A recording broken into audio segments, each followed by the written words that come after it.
Hello po, good morning, good morning. Dito na naman ako sa munting garden ko para magluluto kami ng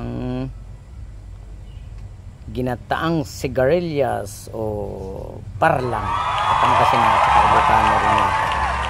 Ang tawag namin ay parlang. Palang yata sa Ilocano. Sa Pangasinan, parlang o sigarilyas. Okay.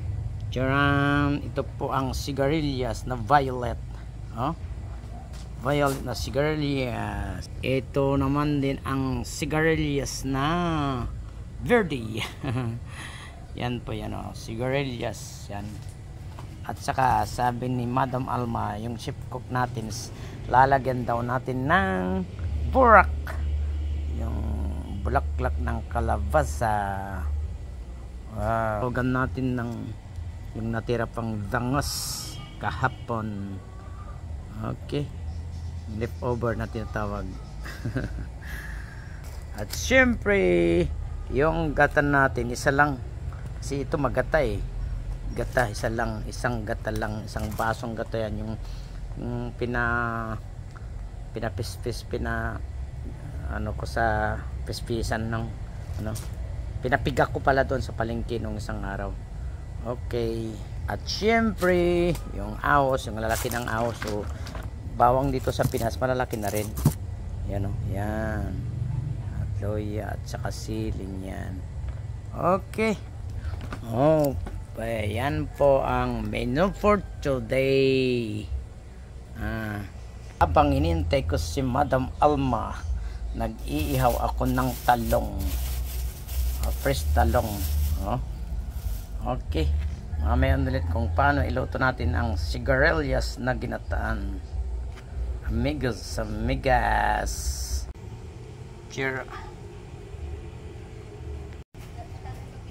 Charan, ready na ang sigarilyas. Ang burak natin, ready na mga ingredients. Umpisa na natin magluto pang tortang talong. Okay, dito sa munting garden, yung garden, yung garden natin dyan, kiki natin na bakuran tayo ng garden. Yan po, magandang magkusina din. Sabi ko may hangin-hangin, yung pala nakasit ang electric pan. At ni Madam Alma, yung chef cook. Ako lang ang ayudante dito. Okay, sabi ko, menu for the day, sigarilyas na ginataan. Tulad nung dati, umpisan nating sibuyas muna bago bawang, kasi para yung bawang hindi madurog. Pang lagay na yung bawang, sunod na yung kamatis tsaka sibuyas. Okay po, sabay na natin ang loya, ginger at saka kamatis. Yan po.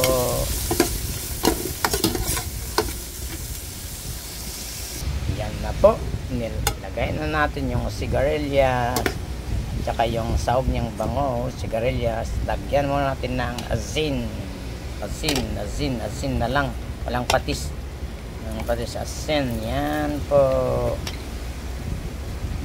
At saka ilagay na natin yung gata, yan, yung gatang cream na cream, parang cream na cream yung gata kasi naka-frozen.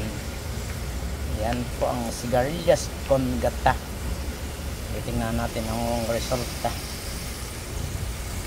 Sigarilyas con gata, yan po. Tingnan natin ang resulta mamaya. Okay po, takpan na natin. Dinagdagan pa ng isang tasang isang sukat na gata. Total maraming gata, kaya dalawang ganitong gata nilagay namin. Yan po ang resulta mamaya. Sarap, chalap-chalap yan siguro, chalap-chalap. Okay, lumapit na ng konti, nilagay na yung dahon ng kalabasa. Tingnan nyo, lumapot na. Dalawang dalawang gata na baso, talagang malapot niya, ganyan po, ganyan, wow, ang Ang bango-bango. Ang bango-bango. Ang bango-bango ng gulay ko. Kahit tsalap-tsalap. Kahit tsalap-tsalap ng gulay ko. Wow, dito sa hardin ko. Oh, kita nyo. Kita nyo po. Wow talaga. Tcharan! Ito na po ang resulta ng ginataan nating sigarilyas o ginatang parlang. Wow. Oh, ang bango-bango. At saka siyempre yung arroz natin o kanin natin. At para hindi tayo maumay ng umang mantika ng ginataan, tignan natin tubig natin, siyempre tubig. At etong mini Coca-Cola. Wow, okay. Okay po. Umpisa na natin tikman ang menu nating itong Webes. So, wow. Galing talaga. Yung parlang sigarilyas. Wow. Kayong unyan. Daon ng kalabasa. Parang matamis. Dahil sa gata, matamis. Parang sarap. Kayong bangus. Bangus. Talaga. Ang sarap po. Sarap talaga.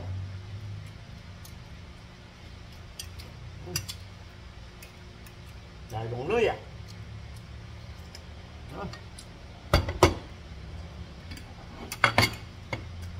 At kanin. At ang mini cook. Pwede mo kami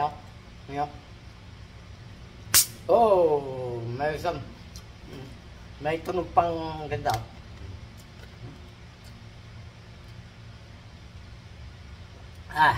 Papalis ng may nang gata. Ito talaga yung healthy dahil sigarilyas, mas may gatang press na gata, bangus, bawang.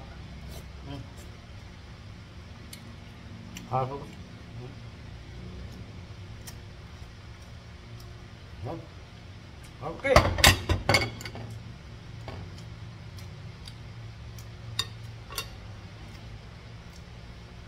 Okay. Ito na naman po ang vlog ko sa araw na ito, amigos, amigas. Sana hindi kayo magsawang manood ng araw na ba. Ngayon, tandaan nyo, sigarilyas con gata. At saka yung, okay. Okay po. Cheers. This is the Pilipinas with love. Okay.